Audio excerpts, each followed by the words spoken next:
Salam, perkenalkan nama saya Sonia Yuliana Nesais, NIM 10220210025, Prodi Pendidikan Kristen Anak Usia Dini, Kelas A, Semester 1, Fakultas Institut Agama Kristen Negeri Kupang. Di sini saya akan menjelaskan mengenai profesi guru PAUD di Indonesia. Pekerjaan guru ada sejak manusia mampu berpikir dan mengenal ilmu pengetahuan. Sepanjang sejarah kehidupan manusia itu, guru selalu ada di tangan masyarakatnya. Ia mengerjakan berbagai ilmu dan pengetahuan untuk mempermudah manusia untuk menjalankan kehidupannya. Dalam lintasan sejarah Indonesia, pekerjaan guru ternyata berkembang seiring dengan perkembangan zaman. Mulai dari zaman kerajaan Hindu-Buddha, Kesultanan, Islam, hingga masa reformasi.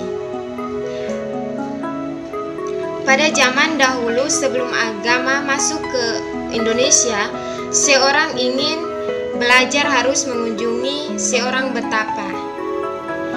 Dalam agama Hindu, guru merupakan simbol bagi suatu tempat suci yang berisi ilmu atau vidya dan juga berbagai ilmu. Seorang guru adalah pemandu spiritual atau kejiwaan. Pada masa ini, guru berasal dari kasta Brahmana. Mereka mengerjakan segala hal yang berhubungan dengan agama dan kitab suci. Mereka mengerjakan filsafat, sastra, hukum, bela diri, dan sebagainya. Guru juga mendapat posisi yang terhormat di masyarakat. Dalam agama, ada 10 guru di dalam agama. Setelah agama Islam masuk di Indonesia, orang belajar di pesantren supaya dapat membaca Al-Quran dan melakukan sholat dengan benar. Pada masa itu, guru mengerjakan ilmu pengetahuan di tempat-tempat tertentu. Dalam agama Kristen, orang belajar dari misionaris. Menurut agama Kristen, dalam Perjanjian Lama Allah merupakan pengajaran agung. Pengajaran Allah dalam Perjanjian Baru meliputi Yesus sebagai guru agung dan Rasul Paulus sebagai rasul pengajaran dalam jemaat mula-mula. Di sini ada 3 sejarah lembaga pendidikan. Yang pertama, masa Belanda. Pada awalnya organisasi perjuangan guru-guru pribumi pada zaman Belanda berdirinya pada tahun 1912 dengan nama Persekutuan Guru Hindu Belanda atau PGIIB. Organisasi ini bersifat unitaristik yang beranggotanya terdiri dari para guru bantu, guru desa, kepala sekolah, dan penilik sekolah dengan latar pendidikannya yang berbeda-beda. Mereka umumnya bertugas di sekolah desa dan sekolah rakyat angkatan 2. Yang kedua, masa kemerdekaan. Berdasarkan kebangsaan yang semangat perjuangan memperjuangkan bersamaan hak dan posisi dengan pihak Belanda. HIS yang dulu selalu dijabat oleh orang Belanda satu persatu pindah ke tangan orang Indonesia. Semangat perjuangan ini semakin berkobar dan memuncak pada kesadaran dan cita-cita kemerdekaan. Perjuangan guru tidak lagi memperjuangkan kebersamaan hak dan posisi dengan Belanda, tetapi telah memuncak menjadi perjuangan nasional dengan teriak merdeka. Pada tahun 1932, nama Persatuan Guru Hum Hindu Belanda atau PGHB diubah menjadi Persekutuan Guru Indonesia atau PGI.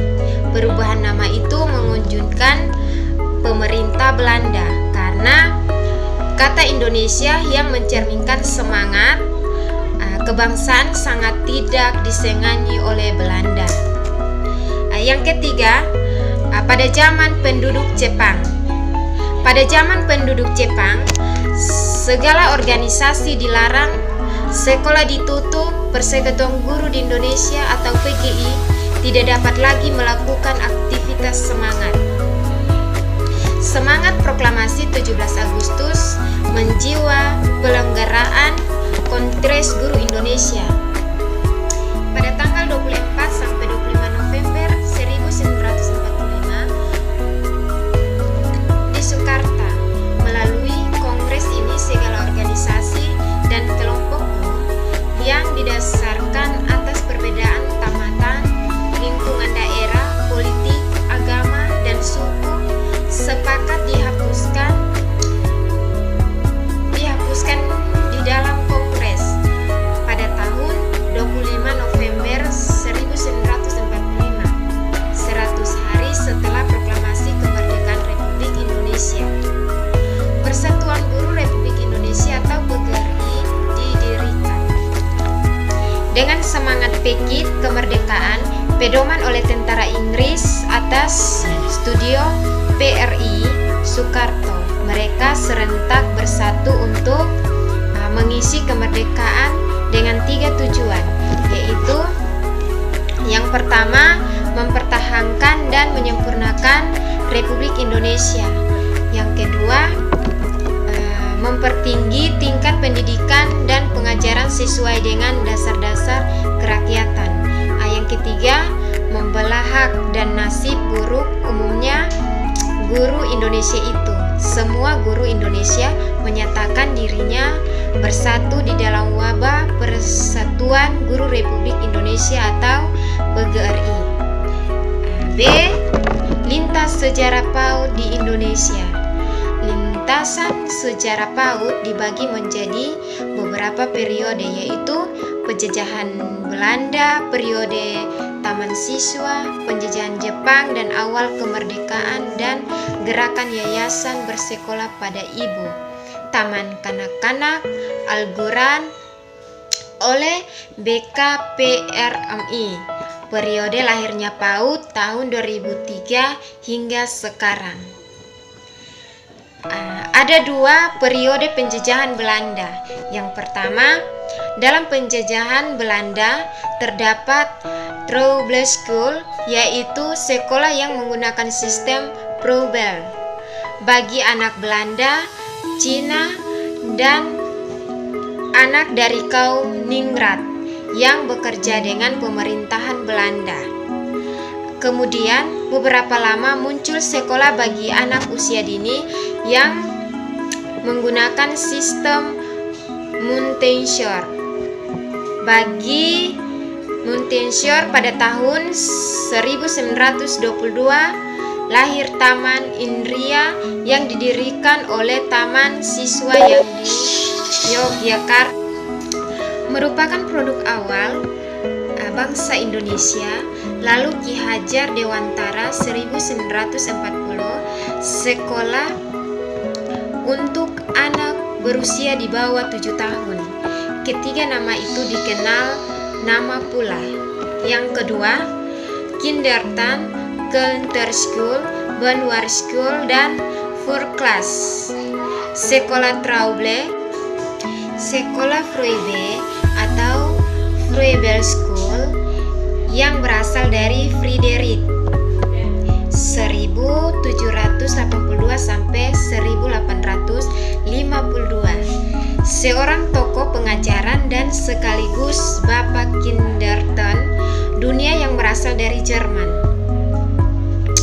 Trouble School sendiri sebenarnya tidak menyukai istilah school. Ada perbedaan istilah, yaitu taman lebih mengarah kepada sebuah tempat yang menyenangkan, menarik, bebas bergerak. Sekolah menderung kepada sebuah tempat pendidikan dengan setumpuk peraturan ketat yang harus diikuti oleh semata-mata berorientasi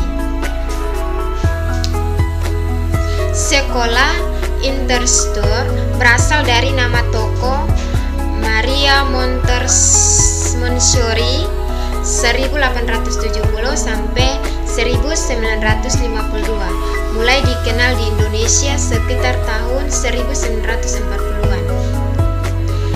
Periode Taman Siswa pada 3 Juni tahun 1922 berdiri Perguruan Nasional Taman Siswa oleh Putra Indonesia Ki Hajal Dewantara. Masuknya Jepang, berbagai penjajahan bangsa Indonesia pada tahun 1942 ternyata membawa perubahan terhadap perkembangan pendidikan anak usia dini yang terdirinya secongkak Belanda berubah secongkak Jepang. Periode awal kemerdekaan dan gerakan kerakyatan bersekolah pada ibu. Pada awal kemerdekaan tahun 1950-an, karena pemerintah lebih fokus terhadap upaya mempertahankan kemerdekaan dan keamanan negara. Dalam arsip sejarah tertulis penting tidak ada 12 organisasi yang bersempat mendirikan Yayasan Seribu, yaitu Perwika Pusat, Budi Istri Pusat, Budi Istri Cabang Bandung, dan Musmilat Rukun Wanita di Centa. Kondisi yang selanjutnya menunjukkan gagasan dari para tokoh Yayasan Seribu meluncurkan program Ibu Rumah Tangga Jadi Guru TK, di mana ibu-ibu rumah tangga yang berminat jadi guru TK. Pada tahun 1951, tentara dalam berbagai arsip korban nasional maupun internasional antara lain. Yang pertama, mensosialisasikan pentingnya pendidikan bagi anak-anak usia dini kepada masyarakat.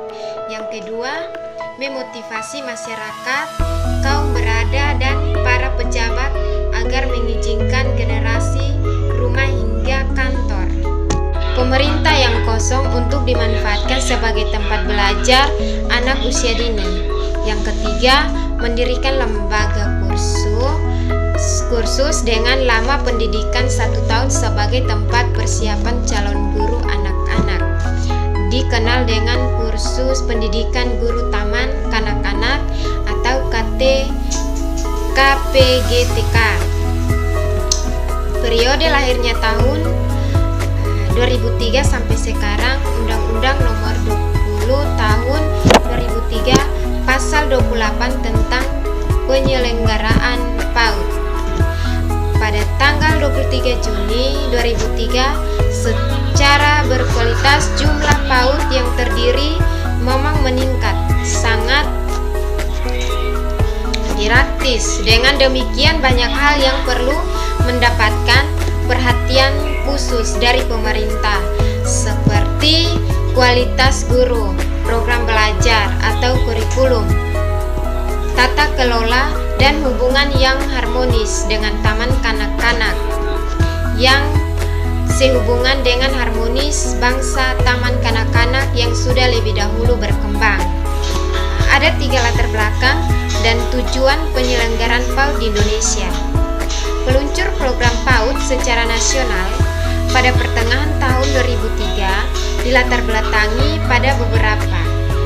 Yang pertama, kenyataan, yaitu masih banyaknya anak usia dini di seluruh wilayah Indonesia yang sebelum mengenal pendidikan di taman kanak-kanak atau lembaga. Alasan yang tepat adalah A.